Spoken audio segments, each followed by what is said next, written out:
you also have to be engaging, which means you have to make it relevant. Now, there's some other things in terms of nonverbal presence that I think are very important, and you're doing a great job of it as I look at you speaking. So one, you want to fill most of your screen with your body.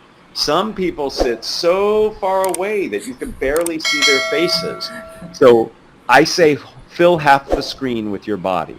Second, pull your shoulder blades down to make you look big. A lot of people hunch or slouch. Pull those shoulder blades down so you look confident. You also want to raise your camera up. Yours is perfect. Mine is good as well, where the camera is right at your eye level. Many of us are on laptops where the camera records us from underneath. Nobody looks good from that angle. So get a box, a book, a stand, raise your computer up. Finally, get good lighting. So many people look like they're in the shadows because they don't have good lighting. So having good lighting will help. And then the last thing I'll say about being virtual, and you do a very good job of it, I'm trying to do a good job as well, you have to look at the camera. Because when I look at the camera, it looks like I'm looking at you when I'm speaking. If I looked at your picture as I'm doing now, it looks like I'm talking to your feet, doesn't it? So we have to have fill half the screen, pull our shoulder blades down, raise our cameras up, be well lit, and look at the camera. If you do those things, you're going to engage your audience and look confident. So, hey guys, welcome back to another new interesting podcast. Today our guest is very special, Matt sir from Stanford University. So in this video, you will know how you can speak even on a public very frequently. It's very common among highly creative people, both artists and scientists. And I'd like to give it a name. Slow motion multitasking. So we will talk about in this podcast. So before starting this podcast, you know what you have to do is hit the subscribe button and let's get started.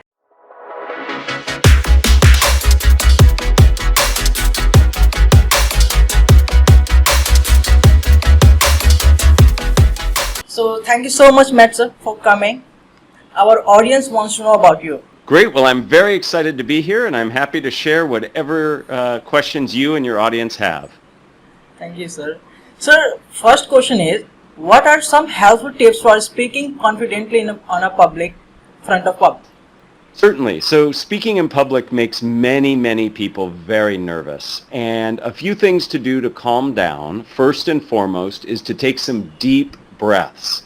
Anyone who's ever done yoga or Tai Chi understands deep belly breaths, and that can really calm you down. The important part is to slow yourself down, take deep, low breaths, and make sure that your exhale is twice as long as your inhale. And if you do that just a couple times, 2 or 3 times, you'll actually calm yourself down. Another thing you can do is to remind yourself that when you are communicating that you're in service of your audience. You're there to help them. It's not about you, it's about your audience. And when you put your focus on your audience, it can help relax you because you're not worried about everything that you're doing. And then finally, I recommend that everybody try to be very present-oriented in the moment. One of the things that makes us nervous is we worry about the future, what might happen if I do not do well.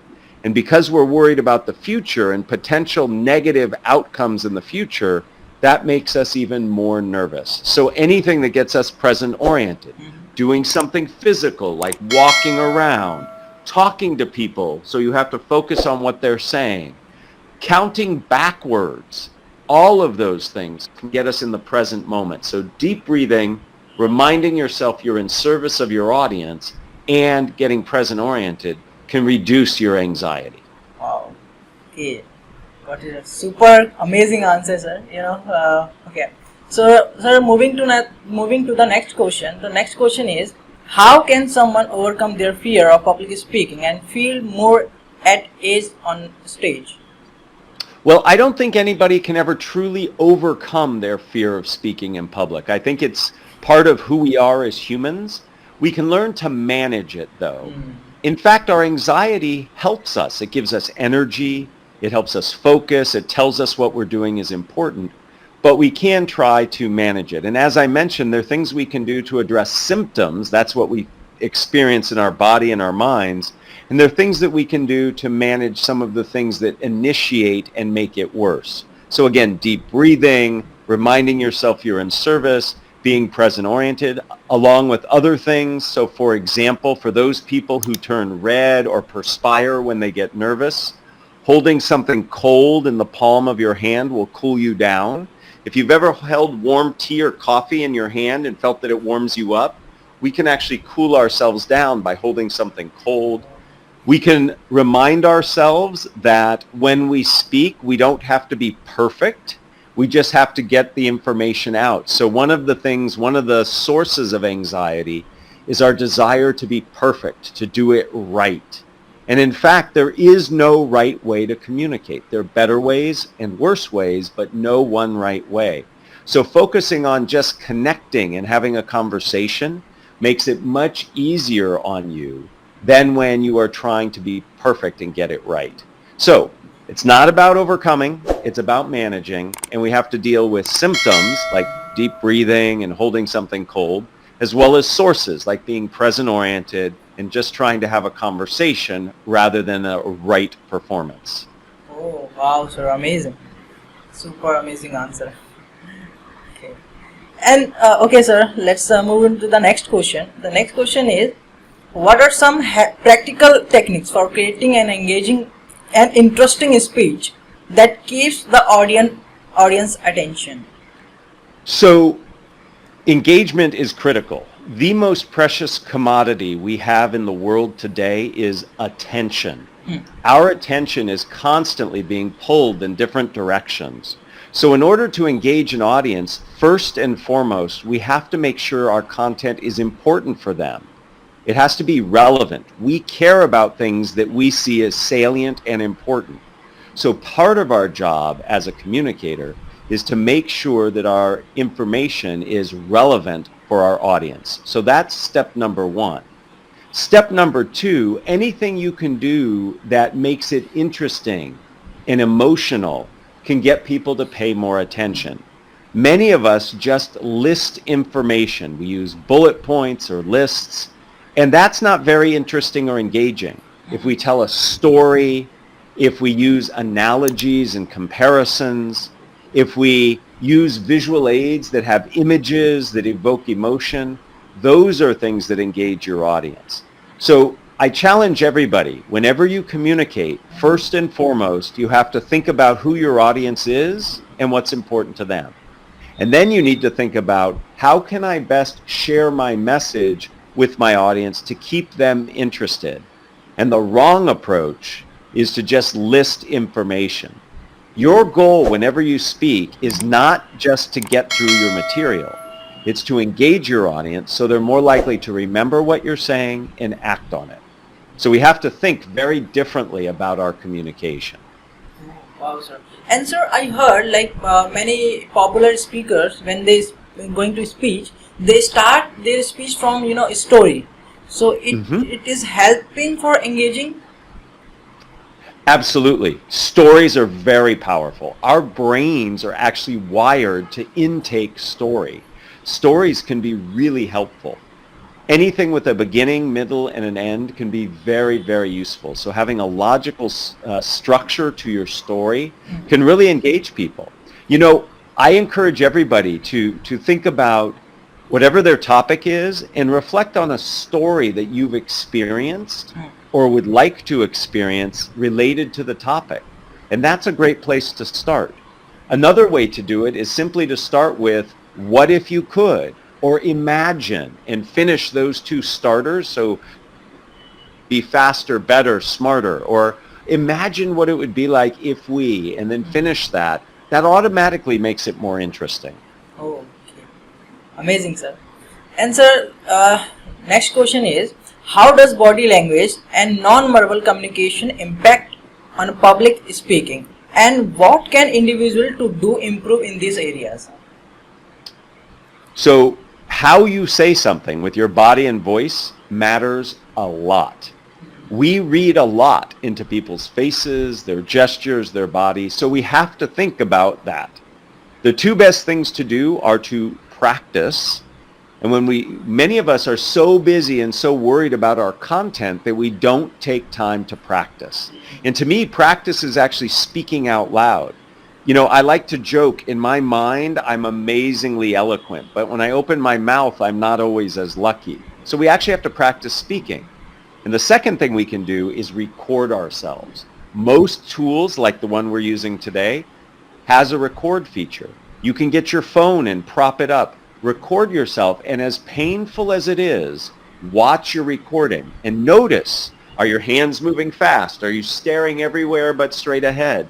Notice that, and then you can make changes. So we have to practice, and we have to watch and record our practice to help ourselves get better. Yes, absolutely right.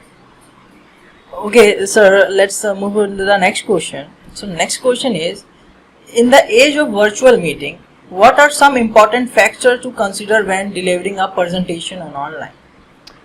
So certainly virtual communication is here to stay. So a few things. When we are virtual, we have to be more concise than when we are in person because people can be so easily distracted on their computers, on their phones. There's lots of other things going on. So you have to be very concise. And as we talked about a few moments ago, you also have to be engaging, which means you have to make it relevant. Now, there's some other things in terms of nonverbal presence that I think are very important, and you're doing a great job of it as I look at you speaking. So one, you want to fill most of your screen with your body. Some people sit so far away that you can barely see their faces. So I say fill half the screen with your body. Second, pull your shoulder blades down to make you look big. A lot of people hunch or slouch. Pull those shoulder blades down so you look confident. You also want to raise your camera up. Yours is perfect. Mine is good as well, where the camera is right at your eye level. Many of us are on laptops where the camera records us from underneath. Nobody looks good from that angle. So get a box, a book, a stand, raise your computer up. Finally, get good lighting. So many people look like they're in the shadows because they don't have good lighting. So having good lighting will help.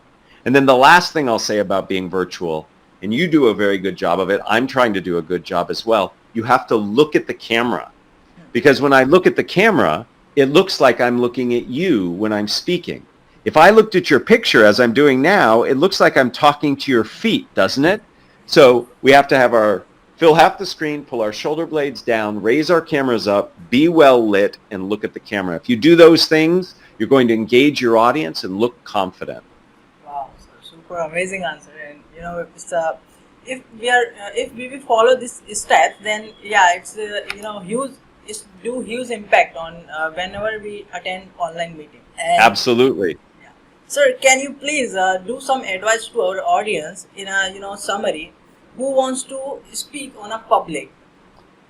So first and foremost, you've got to start by thinking who your audience is and what's important to them. You have to think about what they know about the topic you're speaking on. Do they know a lot or a little? And you have to meet them where they are.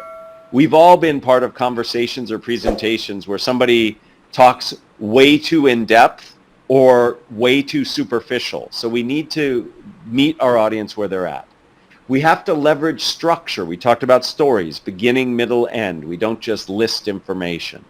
We should test out our messages by, as we're developing our content, go to people and say, how does this sound? Does this work for you? So get information. And then, as I mentioned, we have to practice and practice again, recording ourselves. If you do those things, plus looking at your anxiety like we talked about a few minutes ago, then you will be in a good position to deliver a confident, interesting communication. And sir, I heard, maybe you also heard about it, when Steve Jobs gives the presentation of first iPhone in 2008, he practiced around 200 times. I don't know how many times he practiced, but yes, he worked very hard to look very comfortable speaking. Most speakers do. Practice is important. It's part of speaking. Now, it's not about memorizing. It's about just practicing. Because when you practice enough, you can get comfortable so you're not nervous, and you can be agile so you can adjust and adapt if something changes. Yes.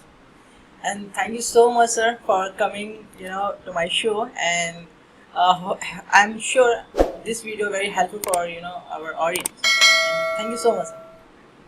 Thank you very much. I appreciate the opportunity. If your listeners are on LinkedIn, I invite them to check me out. I also have a podcast myself, Think Fast, Talk Smart, and I invite your listeners to check that out as well. Sure. Thank you so much, And Samir.